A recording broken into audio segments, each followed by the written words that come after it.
আমাদের রাতের ঘোরাঘুরিতে তোমাদের সবাইকে ওয়েলকাম। আজকে রাতে একটু সবাই মিলে বের হয়েছিলাম একটু ঘোরাঘুরি করার জন্যই, মূলত বাসায় অনেক বেশি বোর হইতেছিলাম। তো কি কি করলাম চলো তোমাদের সাথে শেয়ার করি।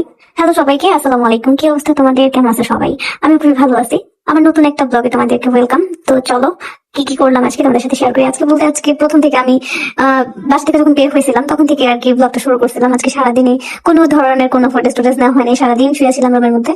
তো হুট করে প্ল্যানিং করলাম যে একটু বের হয়ে চাটা খাই আসি, কারণ বাসায় অনেক বেশি বোর হইতেছিলাম সারাদিনে, যেহেতু বাসায় ছিলাম। তো আমি হুট করে আখি আপুকে নক করি যে আখি আপু ফ্রি আছে কিনা, বাসায় আছে কিনা। তারপর দেখলাম যে বাসায় আছে। তারপর বললাম চলেন বের হন, বের হই সবাই একটু ঘুরে টুরে আসি, ভালো লাগছে না। তো এই হুট করে বের হওয়া হয়। এরপরে আমরা ওই লাভ রোডের ওই পাশে চলে যাই, কারণ ওই দিকে অনেক বেশি ফুড কোর্ট আছে, অনেক বেশি খাবারের দোকান টোকান আছে। তো সবকিছু মিলাই আমরা ওই পাশটাতেই যাই। ওই পাশে রিয়া আর তোমাদের ভাইয়া দুজনেরই কলেজ এরিয়া, ওরা খুব ভালো করে চিনে ওই পাশটা। যদিও আমার কাছে নতুন না, আমি গেছি এর আগে 2-3 বার হয়তো, কিন্তু আমার কাছে তো রোডটা একদম নতুনই। কিন্তু এই রোডটা নাকি অনেক বেশি ভাইরাল, মিরপুরে যারা যারা থাকো তারা অবশ্যই এই লাভ রোডটাকে চিনবা। তবে ওরা বলতেছিল দিনের থেকে রাতেই নাকি এই এরিয়াটা অনেক বেশি সুন্দর থাকে, কারণ কারণ আশেপাশের লাইটিং গুলো অনেক বেশি থাকে।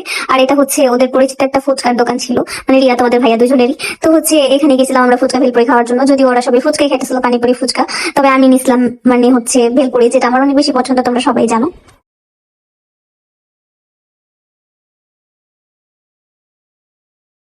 আমি 2-2বার এই ভেলপুরিটাকে খাইছি, মানে এত বেশি মজা ছিল আর এত বেশি টকটা মজা ছিল। সবকিছু মিলায় অনেক বেশি মজা লাগছে আমার কাছে এই ভেলপুরিটা। আমি নেক্সট যদি ভেলপুরি খাওয়ার নাম হয় তো আমি এখানেই যাবো ভেলপুরিটা ট্রাই করার জন্য। ভাই খুবই মজা, কি বলুন তোমাদেরকে। এটা মূলত মিরপুর কলেজের সামনে, একদম সামনে দুইটা লোক বসে, এই পাশের যে ভেলপুরি আলাদা ওনার কাছ থেকে নিয়েছিলাম। ভাই খুবই মজা ছিল, আমি কি বলবো। তো ফুচকা টুচকা খাওয়ার পরে আমরা একটা চায়ের দোকান খুঁজতেছিলাম, যেটা চা একটু ভালো হবে। মানে আমাদের সবার টেস্ট একটু ডিফারেন্ট ডিফারেন্ট ডিফারেন্ট টেস্ট খুঁজতেছিলাম। তো এই কারণেই আমরা খুঁজতেছিলাম কোন দোকানের চাটা একটু বেশি মজা হবে। তো এখানে দেখলাম যে 15টি চা বিক্রি করে, আর অনেক পদের চা এখানে পাওয়া যায়। তো এখানে আমরা বসি, এটা লাভ রোডের পাশেই। তো আমরা ডিফারেন্ট ডিফারেন্ট স্টাইলের বলতে ডিফারেন্ট ডিফারেন্ট ধরনের চা অর্ডার করছিলাম। প্লাস এখানে বৈশা বৈশা অনেকক্ষণ আড্ডা দিতেছিলাম সবাই মিলা, যতক্ষণ আর কি চা হইতেছিল ততক্ষণ আর কি।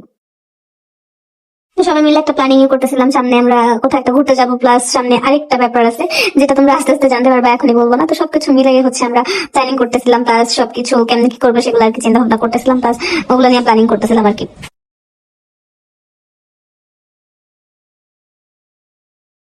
তো এদিকে আমি নর্মাল যে দুধ চা সেটা অর্ডার করছিলাম, আর তোমাদের ভাইয়া কফি, আখি আপু ব্ল্যাক কফি, আর রিয়া তেঁতুল চা। চিন্তা করো, 4 জনের টেস্ট 4 রকমের। ঠিক আছে, সবাই তেঁতুল হবে। তেঁতুল মাছ আমি জানি।